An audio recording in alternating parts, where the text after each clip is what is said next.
léegi ci mbiru journalisme ak média mais cette fois-ci ak Aïssatou Diop Fall kuréel bi di CORED daal def la yëgle na gën na benn communiqué donc di fustiger maanaam di ñaawlu li nga xamante ni mooy doxalin bu Aïssatou Diop Fall ci éthique ak déontologie bi nga xamante ni journaliste daf koy am Birama Thior ci wàllu wowle CORED ak communiqué bi mu jagleel la Aïssatou Diop Fall sa benn jàngat rek noo ko gisee ak aussi les comportements yi nga xamante ni ñu ngi koy fustiger ci Aïssatou Diop Fall. mais lu Aïssatou def.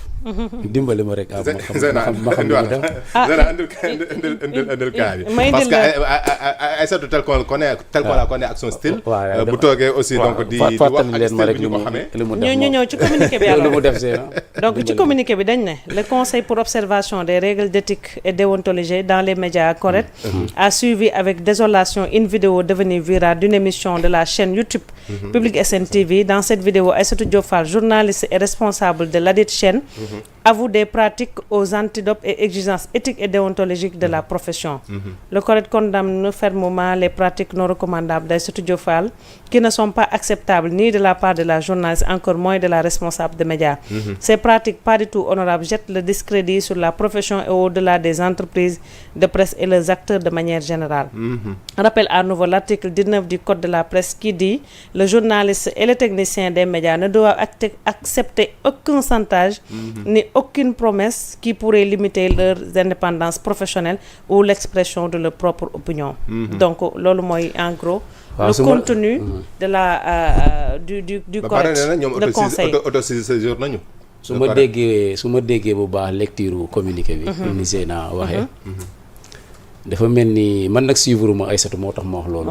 parce que donc elle a fait 2 vidéos différentes. waaw benn bi mu ngi ci doon waxante ak waa Walf. waaw mais dafa doon expliquer ci comme ni muy defee ci émission ak son style. nu mu doon def su bëggee dóor gouvernement bi passé. pour fay ay emplois waaw ñoom Macky ba dem ba wax ci ministre finance bi. ni muy lijjantee boppam quoi pour fay ay employés pour mën a gérer son business. jékki rek woote patati patata yëf yi nduyoo jàmm sant désintéressé. gars yi indi xaalis bi. waaw gars yi indi xaalis bi. c'est son comportement quoi. très bien waaw loolu day man rafetlu ma ko bu dee noonu la demee. loolu la Aïssatou wax loolu lu jar a ñaawlu la. ça ne grandit pas Aïssatou Diop Fall. mais ça ne grandit pas la presse et les journalistes que nous sommes. loolu moom. c'est un comportement à admonester. lu jar a réprimer la fa ñaaw. CORED wax na ko j'apprécie bien le texte. le texte du CORED.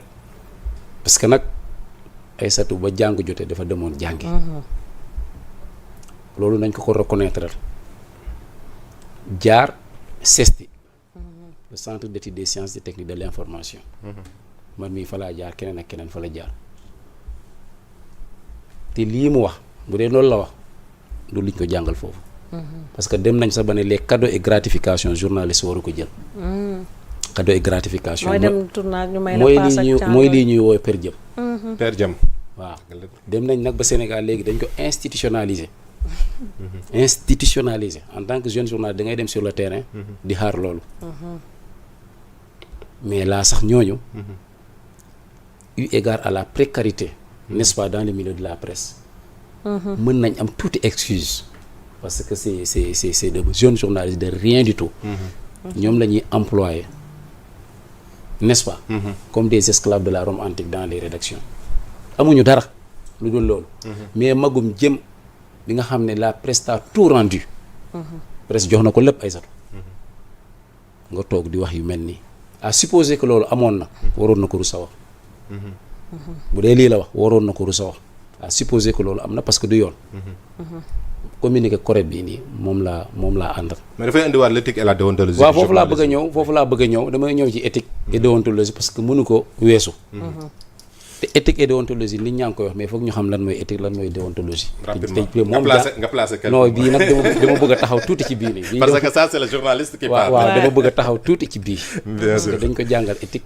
jàngal ko déontologie. moom Aïssatou Diop Fall. dégg nga dañuy naan principe d'éthique ak règle déontologique. waroo wax maanaam principe déontologique wala règle d'éthique amul règle d'éthique. éthique principe la. dégg nga déontologie mooy li régir métier bi kooku ay règle la. dégg nga li ma la donc éthique nit moo koy def ci boppam. mooy li nga war a jombale sa bopp. déontologie bi nag mooy li nga xam ne c'est les garde-fous mooy li encadrer métier bi. lii mu wax ni bokk ci muy éthique muy déontologie lépp a ko dàq.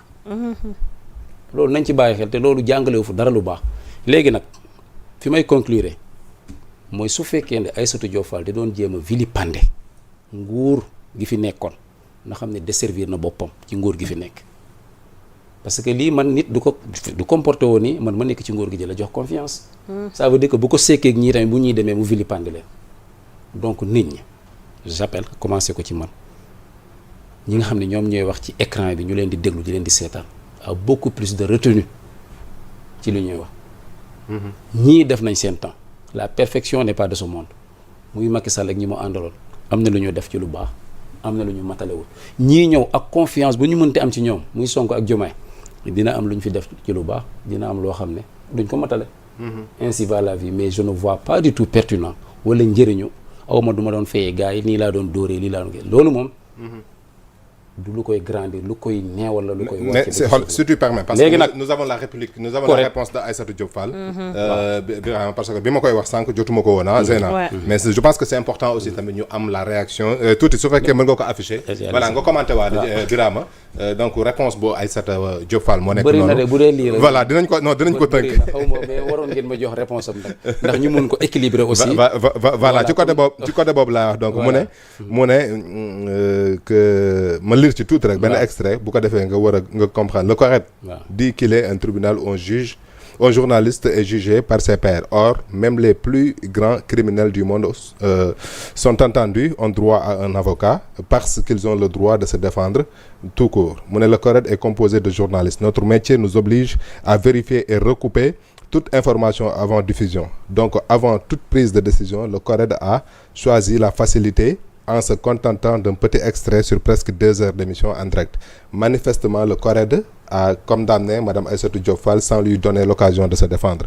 On n'a laissé aucune chance à Public SN. Et le CORED qui fait dans la menace en annonçant une autosaisine alors que Mme Aïssatou Diop Fall est déjà jugée, brûlée vive et ont tenté de l'ensevelir pieds et poings liés sans qu'elle ait eu la possibilité de donner sa version des faits. Des pratiques indignes d'un organe qui se fait pompeusement appeler tribunal, des journalistes qui ne vérifient ni ne recoupent des informations et qui se font appeler des pairs. Aïssatou Diop Fall dérange depuis des décennies la corporation, des jaloux et aigris qui se cachent dans certaines officines et veulent tuer le dernier né des organes de presse dont l'éthique et la déontologie est le credo.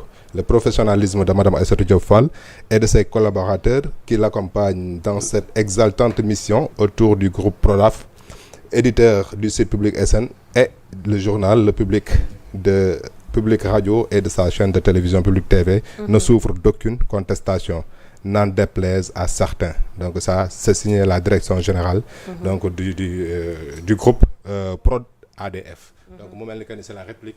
Voilà bi ñu dégg nga ko. Birama nga bàyyi la nga yeggale. waaw réplique la am na lu ñu ko reproché. kii ni ma déggee comme lecture bi Zeyna def. am na lu ko correct reproché.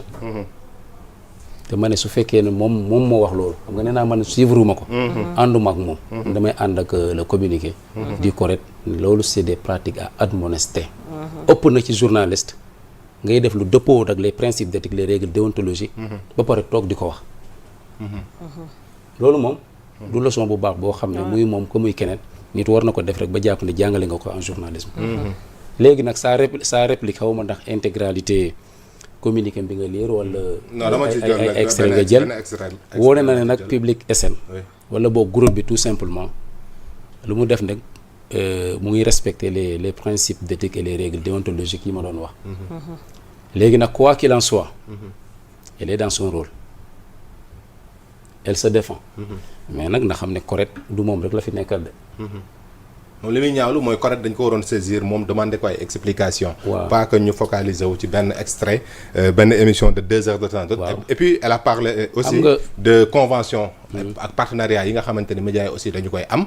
ak yenn organisme wala yenn direction yu fi nekk. convention yi. voilà am na convention yi muy Public SN defe naa noonu la tudd système bi muy beneen ak beneen ñu bëri signé nañ convention ak état loolu waa CORED ñoo ko gën a xam xam nga li ma la CORED xam nañ ko Synpics xam nañ ko ñeneen ak ñeneen kuréel yi nga xam ne ay journalistes ñoo fa nekk ñoom ñëpp xam nañ ko mais nag loolu ça va dans le cadre du public reportage kenn mënu ko bañ mais nag des pratiques yoo xam ne vraiment wuute nag loolu jël sama téléphone woo nit ne ko man kat temps yi ci lii laa nekk dóor leen bu dee noonu la ko waxee laa ne loolu bokk ci gis nga li bokkul ci soow mi bu ci duggee rek ñu xam ne lii bokk ci du koy ñuulal comprendre nga dima la léegi nag CORED journalistes yi la fi nekkal moom mooy juger les journalistes ce qu'on appelle le tribunal des pairs bu gisee ne Aïssatou fauté na am nañu ko wóolu mu taxaw seen kanam